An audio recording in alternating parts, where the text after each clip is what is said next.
Hello and welcome. I'm Sandy, and this is a relaxation journey in which an ancient British yew tree tells you of its life and the changing times in which it grew from a tiny sapling to a mature tree.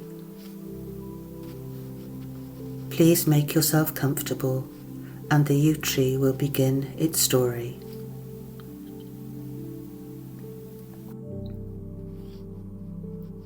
I grow in slow time. Your human lifespan does not equate with mine. I have lived 1,000 years, and I hope to live 1,000 more. It has taken me 300 years to grow from seedling to sapling, to reach my early mature years. I stand strong and tall now.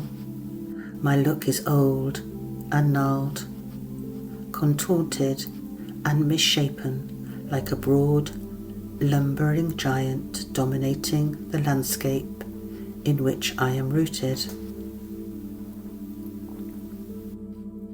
As I grew to full maturity, nature hollowed out the heartwood at my centre, but I did not die.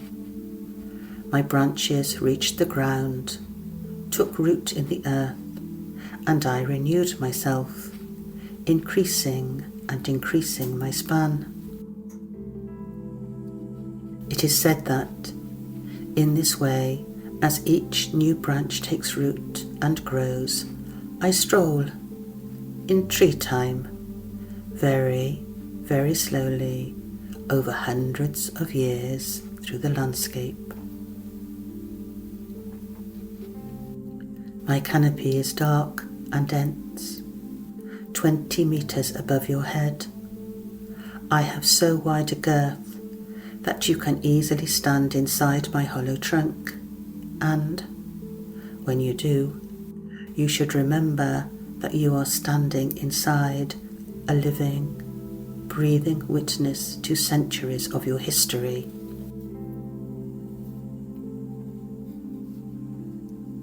One of the oldest members of my tree family is said to be over 5,000 years of age. I think of that sometimes, though I do not know the truth of it, and I am in awe. He stands in a churchyard, as many of us do. He still lives and breathes, and, if he was but half this age, he would have been young when, in the era of the late Neolithic, the sarsen and the bluestone circles of Stonehenge were erected on an existing ancient henge.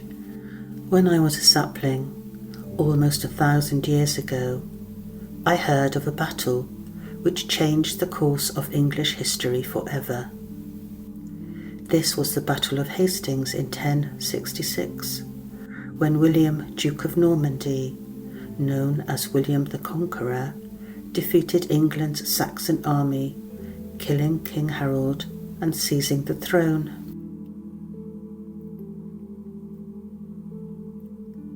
It is said that the Norman conquest brought about the greatest change in society ever seen in England.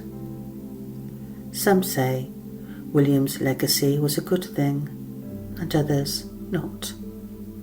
These changes are of little matter to me. I fear only the axe that can cut and fire that can burn.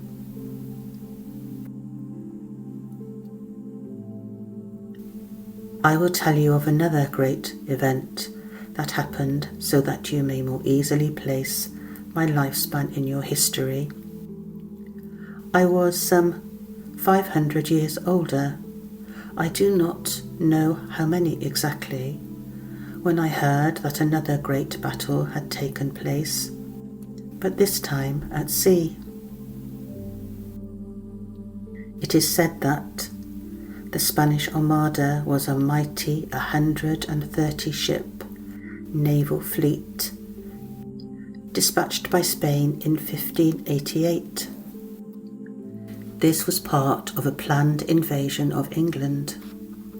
It was intended that the Protestant Queen Elizabeth I would be overthrown and Catholic rule returned to England. However, events did not happen so. A mixture of tactical ascendancy and bad weather favoured the English and ultimately led to the defeat of the Armada. These changes were of little matter to me. I fear only the axe that can cut and fire that can burn. More centuries go by and I am resilient.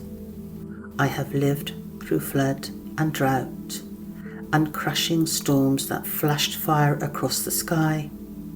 I still stand strong and broad and tall like a living, ancient monument, a part of the wondrous nature of this earth. My branches have spread wider still, creating a dense, dark canopy that shadows the ground beneath.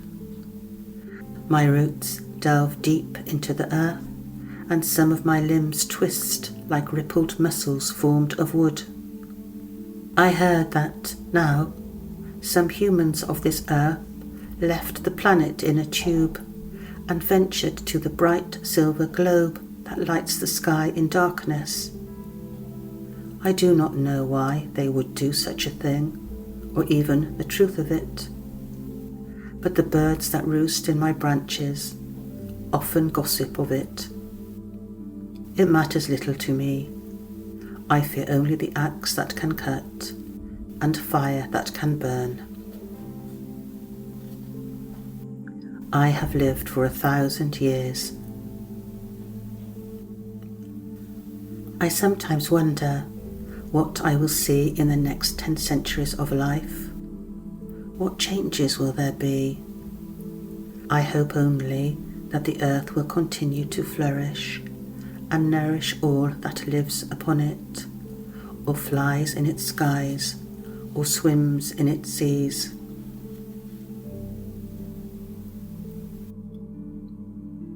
I am a tree of myth and legend, and the sacred and the symbolic. My ancestors lived on this earth 250 million years ago, some 244 million years before your own. But the relationship between my family and yours is ancient and very deep. I have been revered by humans for thousands upon thousands of years. I am associated with immortality, renewal, regeneration, everlasting life, rebirth, transformation, and access to the other world and the ancestors. I was sacred to Hecate, ancient Greek goddess of death and witchcraft. It was believed that I purified the dead as they entered the underworld of Hades. I was, and remain, sacred to the Druids.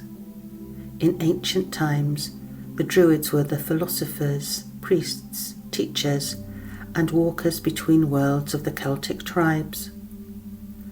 My seeming immortality represented the circle of change and regeneration that they see in all forms of life.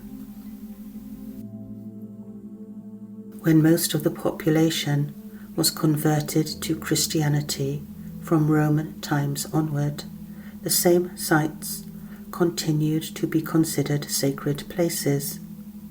The Anglo-Saxons built churches near where we grew.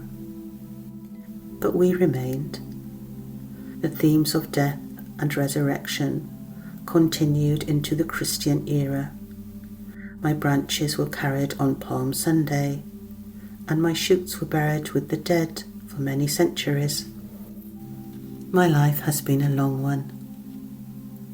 I have lived for 1,000 years, and I hope to live for 1,000 more. I hope you have enjoyed my story. Goodbye now.